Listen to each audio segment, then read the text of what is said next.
Assalamualaikum warahmatullahi wabarakatuh. Perkenalkan, nama saya Rizky Mardiana, NPM 1754121003, jurusan Agroteknologi Fakultas Pertanian Universitas Lampung. Saya akan menjelaskan mata kuliah Teknologi Konservasi Tanah dan Air tentang fungsi ekosistem tanah di kebun zaitun kepadatan tinggi yang dikelola oleh berbagai praktik konservasi tanah. Tanah adalah komponen utama ekosistem terestrial. Fungsi utama yang terlibat dalam jasa agroekosistem yaitu senyawa organik, penyimpanan dan penyaringan air, pengaturan fluks air, sumber keanekaragaman hayati genetik, penyimpanan dan siklus karbon, penyimpanan dan transformasi nutrisi. Kebun zaitun tersebar luas di cekungan Mediterania karena kemampuan adaptasinya terhadap tanah dan kendala lingkungan. Praktek pengelolaan tanah yang paling umum di kebun zaitun adalah pengolahan tanah yang masih konvensional. Akan tetapi, pengolahan tanah konvensional telah menjadi ancaman utama terhadap kualitas tanah sebagai akibat dari jumlah efek yang tidak diinginkan pada sifat fisik, kimia, dan biologis tanah. Bahan organik tanah memainkan peran penting dalam layanan agroekosistem tanah, dan bahwa perubahan yang disebabkan oleh pengolahan tanah dalam sifat fisik, kimia, dan biologis tanah sebagian besar merupakan konsekuensi dari perubahan dalam jumlah dan komposisi tanah organik.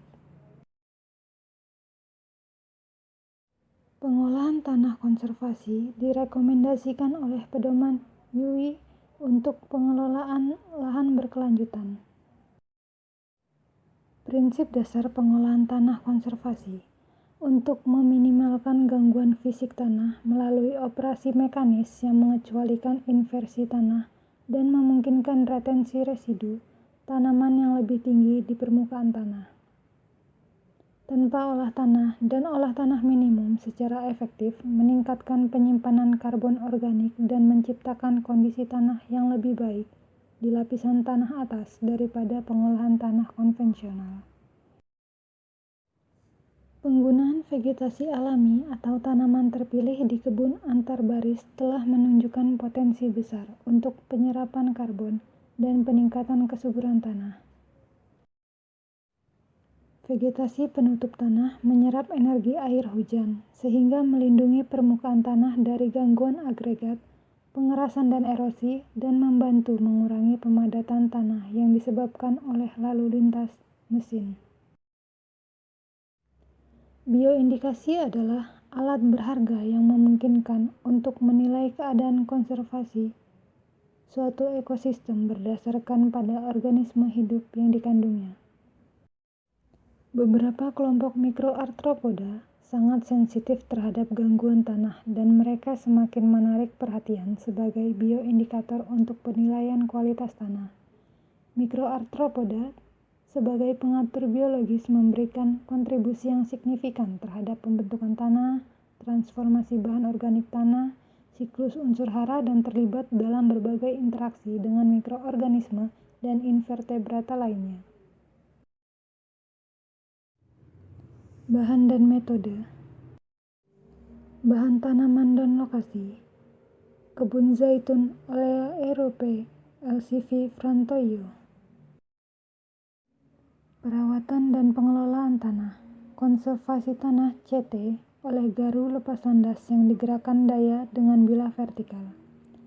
Kemudian permanen natural grass cover NC secara berkala dipotong oleh mulcher. Karakterisasi tanah. Yang pertama, properti fisik, sifat kimia, dan sifat biologis. Analisis statistik. Data tanah dianalisis secara statistik oleh ANOVA 2 atau 3 arah. Efisiensi hasil dan hasil. Perbedaan dalam hasil buah dan minyak dan efisiensi hasil antara sistem manajemen tanah tidak signifikan selama periode 2011 sampai 2013. Pada tahun 2013, berat segar buah pohon NC secara signifikan lebih tinggi daripada CT. Sedangkan dalam 2 tahun lainnya sama. Nilai hasil terendah berat buah segar dan kandungan minyak mesokarp diukur pada 2011 di bawah kondisi tada hujan di kedua sistem pengelolaan tanah. Selama 3 tahun, plot NC diproduksi 7,43 dan 0,96 ton per hektar. Satu buah dan minyak masing-masing sesuai dengan 91 dan 106% buah dan minyak dibandingkan dengan CT. Faktor tahun selalu signifikan secara statistik untuk semua parameter yang dianalisis. Sedangkan interaksi antara tahun dan manajemen diamati hanya untuk berat segar buah. Struktur tanah dan sifat hidrologis. ANOVA menunjukkan bahwa manajemen, kedalaman, dan interaksi secara signifikan mempengaruhi total porositas makro. Dalam plot CT, makro porositas tanah di permukaan lapisan 0,05 sampai 0,1 meter. Jauh lebih tinggi daripada di lapisan yang mendasarinya, 0,1 sampai 0,2 meter, dan di seluruh profil NC, di mana tidak ada frekuensi yang lebih tinggi dari pori-pori memanjang. Pori-pori reguler dipengaruhi oleh manajemen dengan NC menunjukkan nilai lebih tinggi dari CT. Sejauh ukuran pori diperhatikan, faktor posisi P tidak signifikan, sedangkan ada interaksi MdP dan MP yang signifikan untuk pori-pori transmisi. Dan celah, frekuensi celah tertinggi diamati pada kedua posisi pengambilan sampel di lapisan permukaan CT, dengan baris menunjukkan persentase celah yang sangat tinggi, yaitu 22,48% sesuai dengan 78% dari total makroporositas. Secara signifikan melebihi yang di bawah kanopi. Persentase tertinggi dari pori-pori transmisi, sebaliknya, diukur di bawah kanopi di lapisan permukaan CT. Konsentrasi dan penyimpanan sumber karbon organik. Konsentrasi TOC, TEC, dan HC di bawah kanopi dibandingkan dengan antar baris, yaitu 25%, 70%, dan 85% pada kedalaman 0 sampai 10 cm, dan sebesar 17%, 71%, dan 60% pada kedalaman 10 sampai 20 cm. Sifat fisik tanah di bawah sistem manajemen yang berbeda ditunjukkan dengan BD, bulk density, AC, kapasitas udara, AWC, kapasitas air yang tersedia, dan MWD, diameter berat rata-rata. Nilai adalah rata-rata kurang lebih kesalahan standar. Huruf yang berbeda menunjukkan perbedaan yang signifikan antara perlakuan pengelolaan tanah dan kedalaman untuk BD, AC, dan AWC, antara perlakuan pengelolaan tanah dan posisi untuk MWD. Komunitas mikroartropoda tanah dan keanekaragaman hayati. Lebih dari 13.500 individu mikroartropoda yang bergabung dalam 19 BF dikumpulkan dari 24 sampel tanah. Kelompok-kelompok tersebut untuk semua sampel adalah Acari 53,7%, Colembola 35,9%, Pauropoda 2,6%, Hymenoptera 2,3%, Diplura 1,5%, Larvadiptera 1,1%, dan Simpila 0,4%.